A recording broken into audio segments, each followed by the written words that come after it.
Hello everyone. आपके अपने YouTube channel study with Ravindra Bishnoi में आपका हार्दिक स्वागत है।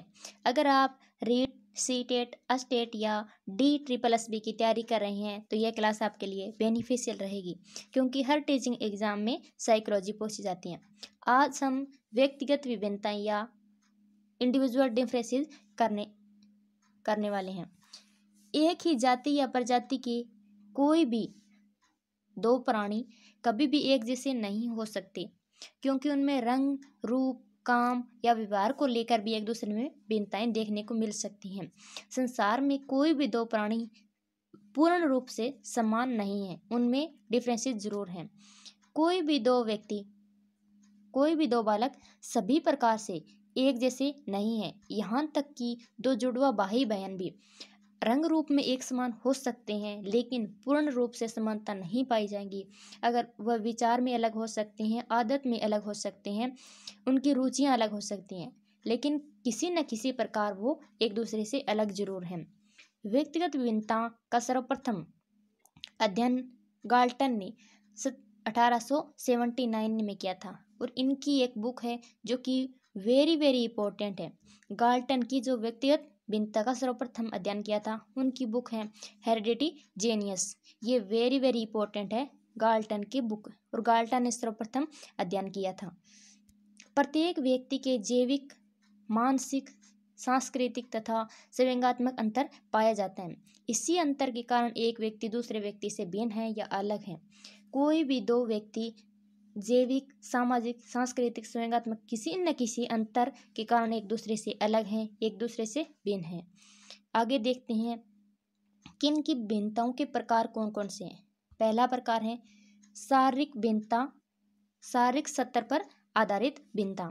शरीर में एक दूसरा इंसान में भी भिन्नताएं पाई जाती हैं। जैसे शरीर की दृष्टि से बाह्य रूप से कुछ व्यक्ति बहुत लंबे होते हैं, कुछ छोटे होते हैं, कुछ का रंग सांवला होता है, कुछ का गोरा होता है, कुछ दुबले पतले होते हैं, कुछ मोटे होते हैं। ये शारीरिक भिन्नताएं भी एक इंसान से दूसरे इंसान में पाई जाती हैं। आगे देखते हैं बुद्धि जो टॉपिक है, ये हमने यूट्यूब के प्लेलिस्ट में डाल दिया है, तो आप हमारे YouTube channel study with Ravindra Bishnoi पर जाकर उनकी प्लेलिस्ट में ये बुद्धि टॉपिक वेरी वेरी इंपॉर्टेंट है। क्योंकि अगर आप रीट की तैयारी कर रहे हैं तो जो 2021 के सेकंड लेवल का पेपर था, उसमें बुद्धि से 2 प्रश्न बने थे, तो इसलिए ये बुद्धि टॉपिक वेरी वेरी इंपॉर्टेंट है। बुद्धि टॉपिक आप हमारे चैनल से देख सकते हैं, लेकिन और कहीं से देखें चाहिए, पर बुद्धि टॉपिक वेरी इंपॉर्टेंट, इनको करना बहुत जरूरी अगर आप कोई भी टीचिंग एग्जाम की तैयारी कर रहे हैं। बुद्धि के आधार पर भी एक इंसान दूसरे इंसान से अलग होता है। जो बालक बालिकाएं मानसिक दृष्टि से भी भिन्न होते हैं। कुछ बालक प्रतिभाशाली या सामान्य जो बुद्धि IQ हैं, वो बुद्धि IQ सामान्य बालक होते हैं, उनमें 90 से 110 के बीच होता है। लेकिन जो 110 से प्लस होते हैं वो सभी प्रतिभाशाली होते हैं, और जो 90 से कम होंगे वो सभी मंद बुद्धि, जड़ बुद्धि इनमें आ जाएंगे। तो इनमें भी इंडिविजुअल डिफरेंसेस हैं। बुद्धि भी सभी इंसान की एक समान नहीं है। बुद्धि जन्मजात है, इस पर ना काम करके या ना कुछ करके इसे बढ़ा सकते हैं ना घटा सकते हैं। ये बुद्धि जन्मजात है। बुद्धि प्रतिभाशाली, सामान्य या मंद बुद्धि या पिछड़े वर्ग के आधार पर अलग अलग इंडिविजुअल डिफरेंसेस हैं। संवेगात्मक भिन्नताएं। व्यक्ति अपनी आंतरिक भावनाओं को संवेगों के माध्यम से व्यक्त करता है, और व्यक्ति अपने जीवन की जो परिस्थितियों के अनुसार व्यवहार देखने को मिलता है, और व्यक्ति में संवेग चेहरे से स्पष्ट हो जाते हैं। अगर व्यक्ति क्रोध से भरा हुआ है तो स्पष्ट उनके चेहरे के भाव से पता चल जाएगा कि ये क्रोधित हैं। ये संवेगात्मक है कि व्यय हो सकता है, क्रोध, प्रेम, घृणा, स्नेह या वात्सल्य आदि के आधार पर संवेगात्मक भिन्नताएं पाई जाती हैं। विचारों की भिन्नताएं, ये वेरी वेरी इंपॉर्टेंट है। विचार के आधार पर कोई भी दो इंसान कोई भी एक टॉपिक देकर उनको पूछें तो उनके विचार अलग अलग होंगे। जैसे आज के समाज के हम देखते हैं पर्दा प्रथा कोई टॉपिक देकर अगर निबंध लिखाएं तो भी दो बच्चे एक समान नहीं लिख कर लाएंगे, क्योंकि उनके विचारों में भी भिन्नता है। एक इसे सही भी बता सकता है, दूसरा इसको गलत भी बता सकता है। तो ये है विचारों की भिन्नताएं। किसी कार्य के प्रति किसी व्यक्ति के क्या विचार हैं, और व्यक्ति के विचार किसी कार्य या किसी वस्तु के प्रति नेगेटिव या पॉजिटिव होते हैं। ये विचारों में भिन्नताएं हैं। एक इंसान से दूसरे इंसान या दो बालकों में भी विचारों में भिन्नताएं मिलती हैं। आगे देखते हैं, व्यक्तित्व के आधार पर, पर्सनैलिटी के आधार पर भी डिफरेंसेस देखने को मिलता है। व्यक्तित्व के आधार पर दो व्यक्ति समान नहीं होते। कुछ व्यक्ति बाह्य रूप से जो हमें दिखाई देते ही हम उनके डिफरेंसेस को पहचान सके, जैसे रंग, रूप, आकार, और एक आंतरिक रूप से जैसे उनके विचार से, उनके तर्क करने की शक्ति, उनकी जो रुचि है या आदत है, इनके आधार पर भी भिन्नताएं होती हैं। व्यक्तित्व के आधार पर दो टाइप हैं, एक अंतर्मुखी और एक बहिर्मुखी। आगे देखते हैं, एक अंतर्मुखी और एक बहिर्मुखी। जो अंतर्मुखी होते हैं वो अपने आप तक सीमित रहते हैं, एकांत प्रिय रहते हैं, खुद की इमेजिनेशन में खोए रहते हैं। और जो बहिर्मुखी हैं वो हंसमुख, मिलनसार और लोगों से मिलने जुलने या सामाजिक या व्यवहारिक ज़्यादा होता है। इसमें ये एकांत प्रिय होता है, खुद सेल्फ में ज़्यादा ध्यान देता है। आगे देखते हैं, रुचि या अभिरुचि या अभिवर्ती संबंधी भिन्नताएं।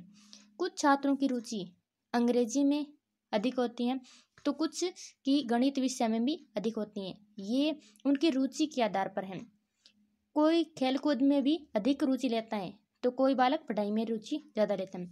ये बालक की रुचि के आधार पर भी इंडिविजुअल डिफरेंसेस हैं।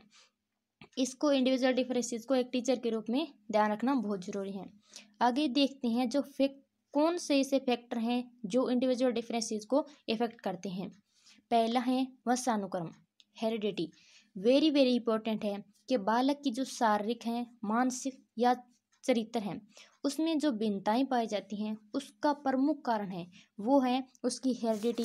उसके जो माता पिता के गुण हैं वो उसमें जो मिलते हैं वो सब उसको बहुत ज़्यादा प्रभावित करते हैं। आगे देखते हैं कि बालक के गुणों का हस्तांतरण केवल माता पिता से न होकर उनके पूर्वजों से होता है। बहुत बार जो बालक होते हैं वो अपने नाना पर, अपनी नानी पर या दादा या दादी पर के जैसे होते हैं, तो उसमें माता पिता के अलावा अन्य पूर्वजों से भी उनके जो हेरिडिटी के गुण हैं वो हस्तांतरण होते हैं। आगे 3 प्रकार के गुण होते हैं, नियम होते हैं, वो देखते हैं। एक है समानता का नियम। समानता, लॉ ऑफ सिमिलरिटी। जैसे माता पिता हैं वैसी ही संतान। इसका क्या अर्थ हुआ कि अगर माता पिता इंटेलिजेंट हैं और तो उनके बच्चे भी इंटेलिजेंट होते हैं। अगर माता पिता मंदबुद्धि के हैं तो उनके बच्चे भी मंदबुद्धि के होंगे। अगर माता पिता छोटे कद के हैं तो बच्चे भी उनके छोटे कद के होंगे। यह सिमिलरिटी, समानता का नियम। भिन्नता का नियम, जैसे माता पिता हैं उनसे कुछ भिन्न, ज़्यादा नहीं कुछ भिन्नता। अगर माता पिता का रंग गोरा है तो उनके बच्चे का थोड़ा सांवला रंग हो सकता है। अगर वो ज़्यादा इंटेलिजेंट है तो थोड़ा कम इंटेलिजेंट उनका बच्चा हो सकता है। थोड़ी भिन्नताएं मिलेंगी, थोड़ी सी भिन्नता उसमें मिलेगी, उसमें बिल्कुल सिमिलरिटी। कुछ बच्चे को हम उनके माता पिता के हिसाब से कह देते हैं कि ये बच्चा उनका है, क्योंकि उनकी सिमिलरिटी, उनके जैसा उनका शकल है, उनके रंग रूप हैं। इसमें थोड़ी सी भिन्नताएं मिलेगी। नेक्स्ट है प्रत्यागमन या लॉ ऑफ रिग्रेशन। ये वेरी इंपॉर्टेंट है। 2021 का जो स्टेट हुआ था उसके टीजीटी लेवल में यही क्वेश्चन पूछा गया था कि प्रत्यागमन का नियम क्या होता है, या जैसे माता पिता हैं उनके ठीक विपरीत उनकी संतान होती है तो उसे कौन सा नियम लागू होता है उन पर। जैसे उनके बच्चे हैं वो बिल्कुल मंदबुद्धि के हैं लेकिन उनके माता पिता वेरी इंटेलिजेंट, बहुत ज़्यादा इंटेलिजेंट है, तो यह प्रत्यागमन का, उनसे माता पिता से उनके बच्चे ठीक विपरीत होते हैं। अगर माता पिता की रुचि स्पोर्ट्स में है तो लेकिन उनके बच्चों की रुचि और किसी में हो सकती है, उनसे विपरीत होंगे उनके बच्चे। ये 3 नियम हैं, ये वेरी वेरी इंपॉर्टेंट है। समानता का नियम होंगे, उसमें जैसे माता पिता हैं तो वैसी संतान मिलेगी।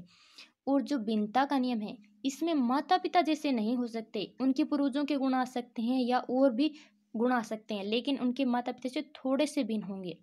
जो प्रत्यागमन का नियम है उसमें ठीक माता पिता के से ठीक विपरीत होंगे उनकी संतान।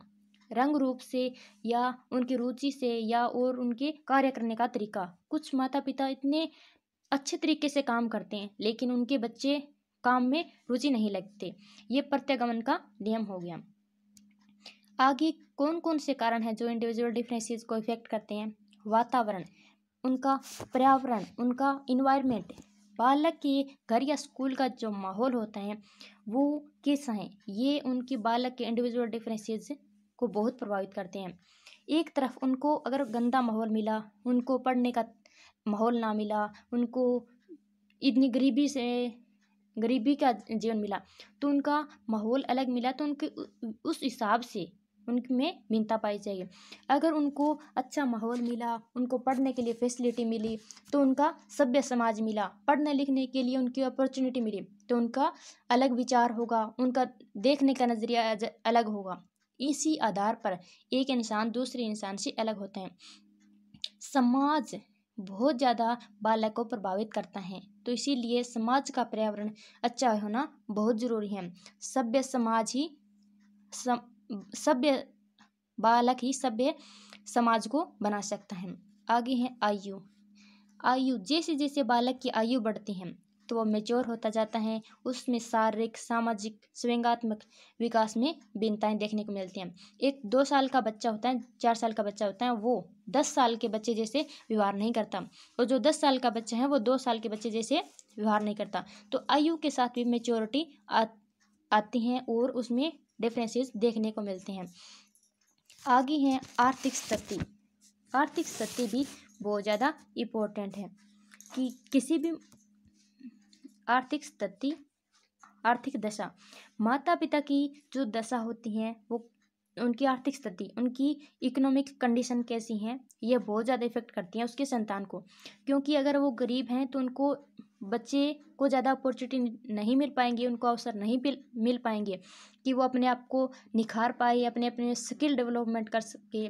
इसीलिए अगर अच्छा माहौल है, अच्छी आर्थिक स्थिति सही है, तो वो अपने आप का पर्याप्त अवसर मिलेंगे, उनको अपने आप को स्किल डेवलप कर सकेगा, अपने विचारों को भी व्यक्त करने का उनको सोर्स मिलेगा।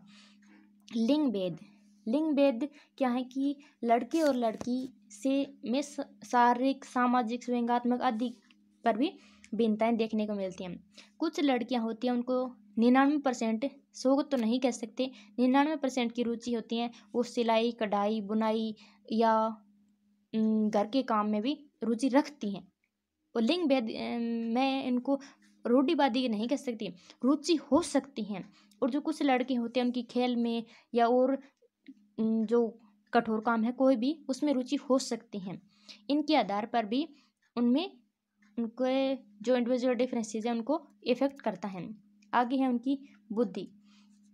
व्यक्तिगत बुद्धि का ये मुख्य आधार है, व्यक्तिगत भेद का मुख्य आधार है बुद्धि जन्मजात है, उनको हम चेंज नहीं कर सकते। बुद्धि के आधार पर हर इंसान अलग है। कुछ की स्मरण शक्ति इतनी तेज होती है कि वो उनकी मेमोरी की वो एक बार देखकर ही इतना सब कुछ याद कर सकते हैं। लेकिन कुछ बालक थोड़ी मंद बुद्धि के हो सकते हैं जिनको बार बार रिवीजन करवाने पर भी वो याद नहीं रख सकते। कुछ की एडजस्टमेंट पावर, ये वेरी इंपॉर्टेंट है कि आज के समाज में एडजस्टमेंट पावर घटती जा रही है। एडजस्टमेंट पावर समाज सिखाता है, उसका परिवार सिखाता है, लेकिन बुद्धि भी एडजस्टमेंट पावर में वेरी इंपॉर्टेंट है। और एडजस्टमेंट पावर में भी हर इंसान एक दूसरे से अलग है। कुछ इंसान कहीं भी रहकर उसमें एडजस्ट कर लेता है, लेकिन कुछ इंसान ना अपने परिवार में एडजस्ट कर पाता, ना कहीं बाहर जाकर कहीं भी एडजस्टमेंट नहीं कर पाता। शायद उसे सिखाया ना गया हो या फिर खुद की बुद्धि की या विचारों की भी भिन्नता हो सकती हैं। आगे देखते हैं व्यक्तिगत भिन्नता का शैक्षणिक महत्व क्या है।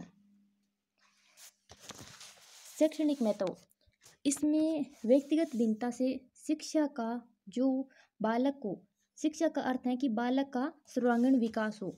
बालक को एक ना कि सामाजिक या मानसिक आधार पर उसका विकास किया जाए, लेकिन उसके सभी पक्षों का विकास होना बहुत जरूरी है। इसीलिए उनके व्यक्तिगत भिन्नताओं को ध्यान में रखकर जो इतनी देर हम व्यक्तिगत भिन्नता पढ़ रहे थे कि कौन से कारण हैं, कितने प्रकार हैं, उनको एक टीचर के रूप में क्या जिम्मेवारी बनती है। एक टीचर के रूप में ये जिम्मेवारी बनती है कि वो उनको व्यक्तिगत भिन्नताओं को ध्यान में रखकर उसका क्लास का स्ट्रक्चर रखे, उनकी रुचि जाने, बच्चे की हर क्या रुचि है उसके हिसाब से उनको होमवर्क दे, उसके हिसाब से उसको गाइडेंस करे। इसी आधार पर हम आगे टॉपिक को पढ़ने वाले हैं कि उनकी सामाजिक और आर्थिक दशाओं को ध्यान में रखना बहुत जरूरी है। अगर किसी बच्चे की सामाजिक स्थिति ठीक नहीं है या आर्थिक स्थिति ठीक नहीं है और टीचर ने उसको एक प्रोजेक्ट दे दिया और जो कि 500 रुपये का है, तो वो बच्चा उसको अफोर्ड नहीं कर पाएगा, तो इसलिए उसकी आर्थिक और सामाजिक स्थिति को भी ध्यान में रखना चाहिए। उसके आधार पर उनको गाइडेंस देनी चाहिए, चाहे वो वोकेशनल हो या अन्य हो। कक्षा का सीमित आकार, ये कक्षा का सीमित आकार है। जैसे कि आपने जो रेट का सिलेबस है उसमें देखा होगा कि पहली से 5वीं तक के जो क्लास है उसमें एक टीचर होगा और 30 बच्चे होंगे, और जो 6ठी से 8वीं तक की क्लास है उसमें एक टीचर होगा और 35 बच्चे होंगे। ये क्लास का आकार सीमित कर दिया कि इससे ज़्यादा बच्चे नहीं होंगे, क्योंकि एक टीचर इतने पर ही उनकी इंडिविजुअल डिफरेंसेस के आधार पर उसका स्किल डेवलपमेंट कर सकता है या उसका सर्वांगीण विकास कर सकता है। और अगर कोई टीचर उनसे व्यक्तिगत रूप से बच्चे से संपर्क नहीं कर पाता, तो ना तो उसको बच्चे की कमी का पता चलेगा कि उसमें क्या डायग्नोस होता है, उसकी निदान करना, उसकी कमियों को जानना। एक होता है डायग्नोस और एक होता है ट्रीटमेंट। ये क्या होता है, एक बार मैं दोबारा लिख के बता देती हूँ। एक होता है डायग्नोस और एक होता है ट्रीटमेंट। ये इंग्लिश में अच्छी तरह से समझ में आ सकते हैं, हिंदी में कम। इसे कहते हैं निदान। निदान क्या होता है, जैसे डॉक्टर होता है तो डॉक्टर पहले उनमें बीमारी का पता लगाता है, उसका पता लगाता है कि इसकी क्या बीमारी है, बाद में उसको ट्रीटमेंट देता है। उसी प्रकार से एक टीचर के रूप में कि उसकी बच्चे की कमियां क्या रही, कहाँ रही, उसका पता लगाना है पहले। उसके बाद में जब उसकी कमियों का पता लग जाएगा, कारण का पता लग जाएगा, उसके बाद में उसे उपचार करना है, ट्रीटमेंट देना है। तो ये भी वेरी इंपॉर्टेंट है कि अगर क्लास का आकार सीमित नहीं होगा तो ना तो इंडिविजुअल डिफरेंसेस का पता चलेगा और ना ही बच्चे की कमियों का पता चलेगा। उसमें क्या कमियां हैं, क्या खूबियां हैं, उसके आधार पर निदान और उपचार करना भी बहुत ज़रूरी है। आगे हैं उनकी टीचिंग मेथड, शिक्षण विधियों में परिवर्तन। बच्चे की रुचियों के आधार पर टीचिंग मेथड में परिवर्तन किया जाता है। जैसे कुछ मंदबुद्धि बालक हैं तो उस मंदबुद्धि बालक को हम हस्तलिखित, हाथ से जो लिखने वाला काम है वो ज़्यादा देना चाहिए, क्योंकि वो जैसे हाथ से लिखेगा तो उसकी मेमोरी में कुछ न कुछ तो याद होगा, तो उसको हस्तलिखित। तो इंडिविजुअल डिफरेंसेस के आधार पर ही उस टीचर को पता चल सकता है कि उसमें कि वो मंदबुद्धि है या प्रतिभाशाली है, उसके आधार पर ही उसका सर्वांगीण विकास हो सकता है। इसलिए ये टीचिंग मेथड भी इंडिविजुअल डिफरेंसेस के आधार पर परिवर्तन करनी चाहिए। हर बच्चा एक दूसरे से अलग है, अलग तरीके से सीखता है, अलग टीचिंग मेथड से उसको समझ में आता है। तो उसके अगर आपने एक मेथड बताती हूँ मैं, डायरेक्ट मेथड, जिसे प्रत्यक्ष विधि कहते हैं। कोई लैंग्वेज की क्लास है उसमें आपने डायरेक्ट मेथड यूज़ कर लिया, इंग्लिश की क्लास में यूज़ कर लिया और आपने डायरेक्ट मेथड में पढ़ा दिया। लेकिन अगर वो बच्चा किसी सामान्य परिवेश से आता है, जो ग्रामीण परिवेश से आता है, उसको प्रॉपर इंग्लिश समझ नहीं आती, तो वो क्या करेगा, उसको दिक्कत आएगी। तो इसलिए आपको इस टीचिंग मेथड में भी परिवर्तन करना पड़ सकता है। आपको स्टूडेंट को ध्यान में रखकर अपना टीचिंग मेथड अपनाना है। आगे है व्यावसायिक निर्देशन, वोकेशनल गाइडेंस। बच्चे को किशोरावस्था में या उत्तर बाल्यावस्था में वोकेशनल गाइडेंस वेरी इंपॉर्टेंट है, क्योंकि ये वोकेशनल की एज उनकी हो जाती हैं और उनको खुद नहीं पता होता, ना डिसीजन लेना आता कि मैं अब कौन सा व्यवसाय को चुनूं। तो ये व्यवसाय भिन्न भिन्न छात्रों में भिन्न भिन्न रुचियों के अनुसार उसको वोकेशनल गाइडेंस देनी चाहिए, ताकि उनका भविष्य उज्जवल हो सके। उसके आधार पर टीचर को ये जानना बहुत ज़रूरी है कि उसमें क्या भिन्नताएं हैं, किस में रुचि लेता है। कोई टीचिंग में वोकेशन में भी जा सकता है, कोई स्पोर्ट्स में जा सकता है, आर्मी में। उसके आधार पर उसका बॉडी स्ट्रक्चर कैसा है, उनकी रुचियाँ कैसी हैं, वो किस प्रकार काम करता है, ड्राइंग हो सकती है, उनके आधार पर उनको गाइडेंस देनी चाहिए। कई बार गाइडेंस ऐसी दे दी जाती है कि उसकी आर्थिक स्थिति अफोर्ड नहीं कर पाती, तो वो भी ध्यान रखना बहुत ज़रूरी है कि उस बच्चे की आर्थिक स्थिति कैसी है। अगर आप उसको ज़्यादा पैसे वाले कोई स्टडी को कह सकते हैं, अगर वो अफोर्ड नहीं कर पाया, तो उसको सभी प्रकार से हमें उसके इंडिविजुअल डिफरेंसेस या उसके बैकग्राउंड का पता होना बहुत ज़रूरी है। छात्र का वर्गीकरण। छात्र का वर्गीकरण किस प्रकार करना चाहिए कि उसकी बुद्धि के आधार पर एक दूसरे को देख सकते हैं, उनकी रुचियों के आधार पर हम देख सकते हैं, उसके आधार पर उसे नवीन विधि अपनाकर उसको शिक्षा दी जा सकती है, या उसको अगर कोई निदान करके उपचार दिया जा सकता है। शारीरिक दोष क्या होता है कि कुछ बच्चे जैसे डिसलेक्सिया हो गया, डिस्ग्राफिया, अगर ये डिसलेक्सिया डिस्ग्राफिया आपने हमारे यूट्यूब चैनल पे प्लेलिस्ट में जाकर देख सकते हैं। अब ये डिस्ग्राफिया डिसलेक्सिया वेरी इंपॉर्टेंट है, हर बार एक जरूर पूछा जाता है। डिसलेक्सिया होता है पठन संबंधी विकार, पढ़ने संबंधी, उसमें दोष हैं तो उसको भी टीचर को पता होना चाहिए। जैसे तारे ज़मीं पर जो मूवी है, उसमें जो बच्चा है वो डिसलेक्सिया से ग्रस्त है, लेकिन सभी उनके माता पिता सोचते हैं कि ये डल है, मंद बुद्धि है, ये पढ़ना नहीं जानता, ये पढ़ सकता ही नहीं है। लेकिन वो जानना बहुत ज़रूरी है एक टीचर के लिए। जैसे आमिर खान ने इसी प्रकार किया कि उसको उसकी कमियों को जान लिया। उसकी कमियां क्या थी कि वो डिसलेक्सिया से ग्रस्त था, उसकी कमियों को जान करके उसका उपचार करना बहुत ज़रूरी है। इसी प्रकार ये इंडिविजुअल डिफरेंसेस हैं। गृह कार्य एक क्लास में अगर 30 बच्चे हैं तो सभी को एक समान गृह कार्य नहीं दिया जा सकता, क्योंकि हर इंसान की रुचि भी अलग है, उसका काम करने का तरीका भी अलग है और उनकी आदतें भी अलग हैं। ये सभी ध्यान में रखकर उसको गृह कार्य देना चाहिए। उनकी मानसिक क्षमता, मेंटल एबिलिटी भी ध्यान में रखनी है कि वो उनकी मेंटल एबिलिटी कितनी है, उनकी बुद्धि आईक्यू कितना है, उनकी प्रतिभाशाली है या फिर सामान्य है या बिल्कुल मंद बुद्धि है। लिंग भेद के आधार पर, लिंग भेद क्या है कि गर्ल्स और बॉयज़, उसमें हमें यह बिल्कुल नहीं करना चाहिए कि हम रूढ़िवादी हो जाएं लड़के और लड़की के प्रति, पर उनके व्यवहार या उनकी रुचियों के आधार पर, उनकी अलग अलग रुचियां हो सकती हैं लड़के या लड़की की, उनके आधार पर उनको शिक्षा देनी है, उसको उनकी अलग अलग उनके अवसर देनी है, उनको लिंग भेद के आधार पर शिक्षा देनी है। विशिष्ट आवश्यकता वाले बालकों के लिए, विशिष्ट आवश्यकता वाले बालक कौन कौन से हो सकते हैं कि ऐसे बालक जो शारीरिक रूप से दोस्तग्रस्त नहीं है, लेकिन अगर वो कम दिखाई दे सकती हैं, उनको कम सुनाई दे सकते हैं।